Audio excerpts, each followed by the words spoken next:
I am David Edgar. As you probably know, I've been called many things, some bad things. Yaya is what I'm known as now. That's grandfather on the man's side in China, and my wife is Nai. I just wanted to do a little history of my life. I started typing it, and then I realized my back's getting more and more tired, that I would not get it finished if it were left up to typing. Fortunately, because Lauren, who's doing this for me, her mom was a student at Ben Lippen. Someone from CIU sent an invitation out to all the Ben Lippen alumni, and she couldn't come, but she actually wrote a nice note to me, and I've gotten more in touch with her. And so now I found out that Lauren really is professional at these video things, and I thought, well, I'm going to do my life on video and see what happens. And I hesitated. I don't expect people to watch this whole thing. If they do, more power to you, but it's going to be long. But a person could say, I'd like to hear what he says about China, or I'd like to hear about the Trans-Siberian Railroad, or I'd like to hear about his time at Airborne School, or whatever. So Lauren has the ability and the expertise to set it up in such a way so that a person will be able to pick out that portion you want to see. I picked up my favorite verses from my mom, and I said, I'm lazy. Why pick up my own verses? I love her verses. So my life verse is 2 Corinthians 8:9 and 9:8. For you know the grace of our Lord Jesus Christ, that though he was rich, for your sakes he became poor, that you, through his poverty, might be rich. And God is able to make all grace abound toward you,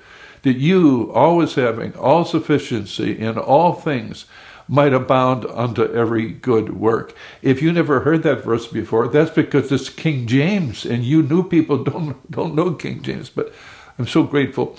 My dad is Swedish, 100% Swedish. You know, when I grew up in Chicago, everybody knew their ethnicity. You're Swedish, you're German, you're Italian. If you're Italian, you got a lot of grease in your hair. You know, it's just the way it was. But nowadays, nobody knows anything about their background. But my dad was 100% Swedish. His parents were from Värmland in Sweden. My grandma from Liverpool, England. So here's this mom and dad meeting in the 30s. And my dad's 12 years older than my mom. My dad was raised in a Christian home, became a Christian young. My mom was raised in a semi-Catholic, a rough background. Her father was a ne'er-do-well and just left the home, but my granny was just very faithful. But my mom became a Christian at the age of 19. And somehow she and my dad met. My dad said to her at one time, I'd like to marry you. And my mom said, but I don't love you. And my dad said, you will. So my dad was very quiet. My mom was always the leader. My mom spanked us. My dad never spanked us. When my mom spanked you, you were good for the next month and a half. I mean, it hurt. She'd probably be in jail today. I don't know. But my mom was a hardworking British. She taught me to love Queen Elizabeth. I remember that, and I did all my life. So they were married. I want to say my brother was born in 37, so they were probably married around 35, 36, 1936. I was the third of 5 children. I was born in 42 in the great, great town of Forest Park, Illinois, which appeared in Ripley's Believe It or Not, because there are more dead people in Forest Park than alive, many Jewish cemeteries. In fact, one of Elizabeth Taylor's 7 husbands is buried in Forest Park, Illinois. But it was a tiny little suburb. In those days, you walked to school. I remember my boyhood friend, Joey Scolari. We were best friends. Chicago had an amusement park called Riverview with 7 roller coasters. In those days, when you were even 8 or 9, you went on your own downtown to Riverview on the bus, and nobody worried about that. It was just different. Forest Park was a little community. We had a happy childhood. Some of the memories are that my younger sister, Martha, could pick up harmony as a kindergartner. So I could sing reasonably well. And at our little Betsy Ross school, Martha and I were sent around to every grade at Christmas time to sing Joy to the World and Silent Night. And those were precious times. Martha and I sang also to various groups in the Chicago area. We were influenced by Youth for Christ and Camp Awana and all those good things growing up. My older brother kind of set the pace for us. We went to the public schools, walked to school, rode the bicycle to school. I remember various things. I have a portion called Betrayal of my story, where one time I had Jim, the older, 5 years older than I, Ruthie, my older sister, 2 to 3 years older than me, and then Martha, 2 years younger. Than when I was 14, Steve, the caboose, was born. He was a real blessing to my parents in their older age. Well, one of my memories of Forest Park, we all had paper routes we inherited from each other, but one time somebody stole money from my mother's purse. My mom confronted us, we all denied it. We have our guesses about who it was, but that's another matter. But we all denied it, and she said, "Hey, I'm going to spank one of you kids, so you better admit who it was." And my brother and sisters and I got together, and I think my older brother Jim admits to being the kingpin in this scheme. And he and we said to Martha, our youngest sister, who could have been 8 or 9, "Martha, could you admit that you did it, even though you didn't, because Mom will spank you a lot less than she'll spank us." I can still see Martha crying. No. But she did. I think my mom knew, but she spanked her hard. But we look back at that, it's like that's as bad as Joseph's brothers selling him into slavery. Another memory I have is being a paper boy. We always had rubber bands, and I was a pretty good kid, but in came the substitute teacher. And if you know anything about education, you know when the substitute teacher shows up, that's the time to be bad, especially most substitutes. We began to shoot rubber bands at each other, and then we began to shoot them at her. I mean, the evil in our hearts, unbelievable. On that day, the superintendent of schools happened to walk in the class. He never had walked in before. He never came again. He walked in that day. I don't know why. He said nothing. But the next Monday, the principal came in. He got somebody to implicate 5 or 6 of us. We stood up there. Now, this is 1955, 56. In those days, the principal would shake you, and the degree to which you got shook depended on what kind of family you were from. So the Sweat Hogs, my son Annie said, "Don't use Sweat Hogs anymore." Nobody knows what that means. That's from Welcome Back, Kotter, the television. The kind of the poor kids who from broken homes or bad homes, they really got shook. And kids who were from good families kind of got shook. But we had to go home and get our mothers. But I had never so terrified all my life to get my mother and bring her to school. But it wasn't turned out not to be quite as bad. But those were just good years. Those were the times when we were, my dad being Swedish Methodist, at that time the Methodist Church was still solid, evangelical, but at the main level of the Methodist Church, at the institutional level, they were going liberal, rejecting the resurrection, saying things like, well, if the Bible's true for you, that's okay. If Jesus rose from the dead for you. And my mom, even though that church itself was not gone to the left, my mom said, "We are out of here." I think my dad probably would have stayed. He was anything for a peaceful life. That was my dad. My mom was more charge ahead.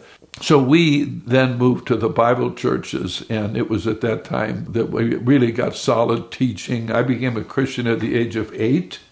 I remember kneeling down by my paper wagon in the snow and trusting the Lord. In our home, there were only 2 radio stations allowed. There was no TV. My mom said, "The day that we have a TV is the day I'll move out." And my dad got a TV when he was 70, and my mom didn't move out. 2 radio stations. One was WMBI, the voice of the Moody Bible Institute.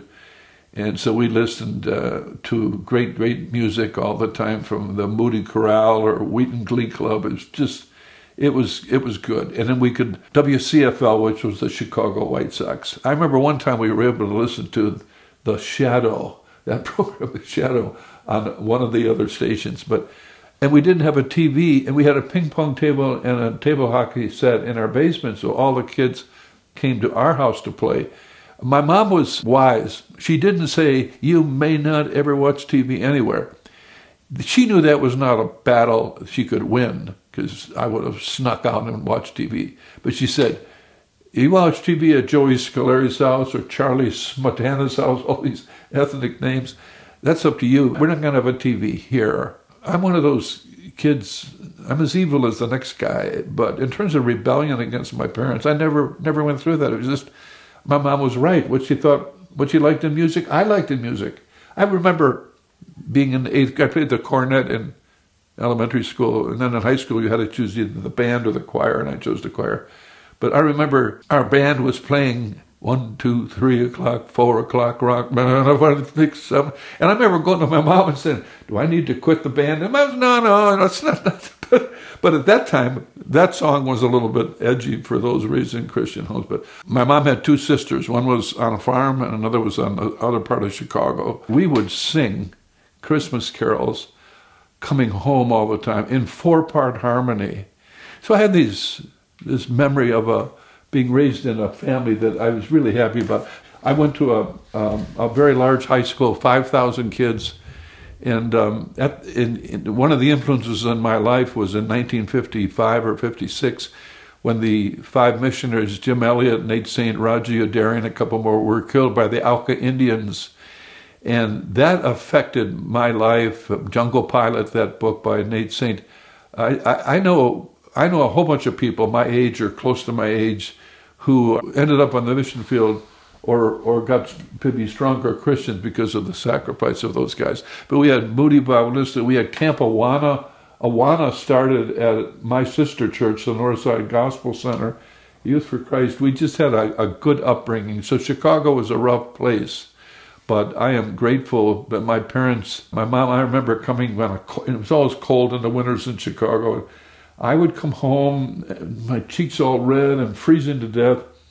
And there's my mom playing the Moody Station, Beyond the Sunset, and songs like that my mom was always there ironing clothes. Nobody irons anymore, but iron, and washing clothes on the washboard. And after we were all grown and gone, she took in foster kids. So I look back at the blessing of being in one home for my first 18 years and just having godly parents. We were there Sunday morning, Sunday school, church, evening service, Wednesday night. It was just what you did. And so that, I think, is enough for an introduction.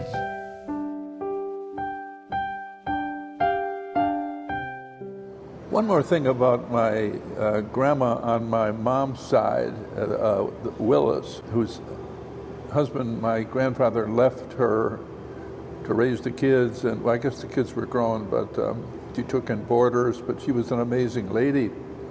And one of her relatives was the last one beheaded in the Tower of London. How's that for fame? A couple memories of my father. When I was about 14, my father lost his job. They were going through, his organization was going through a lot of growth, and he was a guy with a white-collar job and a blue-collar education, and they just fired him. And I remember, I don't remember, my older brother told me that he came home and my mom greeted him with sadness, and my brother remembers my dad's exact words. He came in and said, "Well, I lost my job. Let's see what the Lord has for me." And it was those kind of things that you don't preach at your kids. You just do the right thing, and kids observe. And the other thing about my dad was he was a very kind-hearted person. He didn't say much. But one time a friend of mine turned into a gas station. We were hit from the side. I thought it was my fault. But when the police came, they realized he'd been drinking. We was kind of like, ooh. But we went to the trial where he appeared before the judge. And the judge took his license away for a year. Now I'm sitting there thinking, boy, he sure deserved that. My dad walked over to him, put his arm around his shoulder, and said, "That's a really tough thing. I'm really sorry."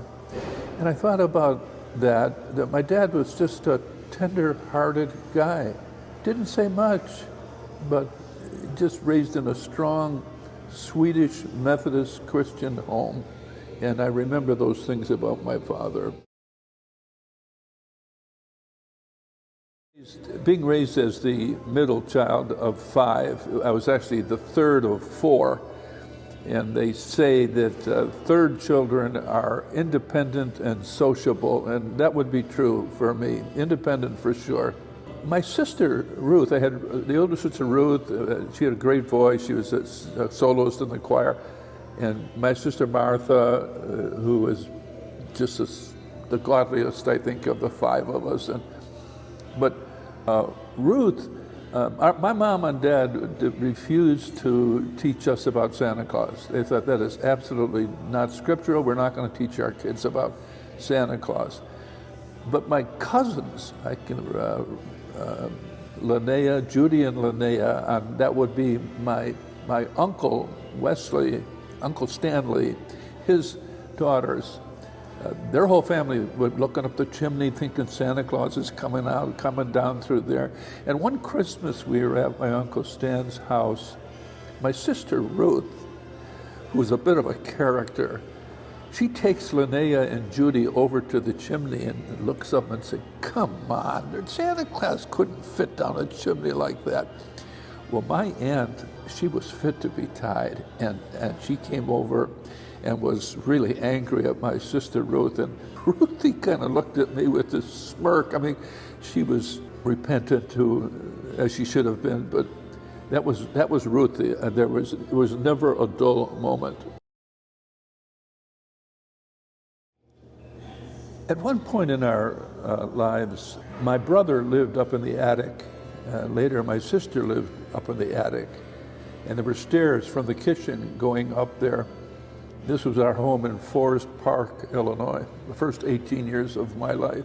My dad would take these Hills Brothers coffee cans, they're about this big and this round, and he would throw them up the stairs to wake up my sister or my brother, and you'd hear them come down, and he would be shouting up, "Ruth, Proviso," it's the name of the high school, "Ruth, Proviso, time to wake up."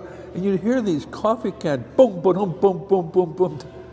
My sister Ruth, who had an uproarious laugh, she would just howl at laughter because it was just funny. My dad was a funny person kind of indirectly, and it was just the way it was. He was great that way. In today's world, our dentists have learned to be very nice. They try to make you feel comfortable.